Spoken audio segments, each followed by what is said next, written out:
ज्ञान में आते हैं तब से चाहते हैं और चाहते हैं कि आप शरीर भी बन जाए, लेकिन वो शरीर क्यों नहीं बन पाते हैं? क्योंकि कथनी और करनी अलग अलग रहती है। कहते हैं ये सब कुछ भगवान का है। क्या? ये तन, ये मन, ये धन जेब में जो है, बैंक में है, वो सब भगवान का है। लेकिन देखने में दूसरों को ये आता है, अरे ये तो दिया नहीं है, ये तो वापस मांग रहे हैं, ले रहे हैं, दिए हुए के ऊपर भी हक जमा रहे हैं। तो अवस्था खराब होगी, अच्छी बनेगी? दिया हुआ अगर कोई वापस मांगने लगे, उसके ऊपर अधिकार जमाने लगे, तो चांडाल की शूटिंग होती है या ऊंचे कुल की शूटिंग होती है? चांडाल बन जाता है, उसकी बुद्धि भ्रष्ट हो गई। जो भ्रष्ट बुद्धि हो गई, उसका पुरुषार्थ अच्छा होगा या महाराजा का पुरुषार्थ होगा? है? हाँ, और फिर झूठ भी बोल लेते हैं, कहते हैं हमारे ऊपर कभी ऐसा भाव नहीं आता।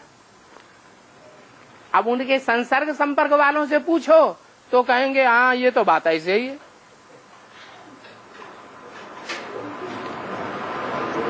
और अवस्था खराब क्यों होती है ज्ञान में आने के बाद? 100 गुना पाप का बोझा चढ़ाते हैं, बोल बोल करके पाप का बोझा चढ़ाते हैं, कर्मों में पाप का बोझा चढ़ाते हैं, दृष्टि से भी पाप का बोझा चढ़ाते हैं, वाचा से भी पाप का बोझा चढ़ाते हैं। जब पाप का बोझा चढ़ेगा तो अमृत वेला बनेगा या कुंभकर्ण बनेंगे? नींद आए या ना आए, नींद नहीं आई और अज्ञान की दुनिया में बुद्धि खो ही रही, तो वो अज्ञानी है या ज्ञानी है?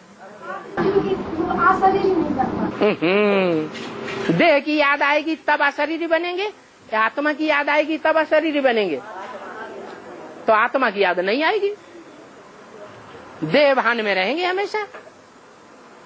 फिर 100 गुना पाप का बोझा चढ़ता है।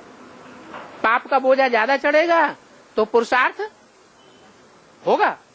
बिल्कुल पुरुषार्थ नहीं होगा।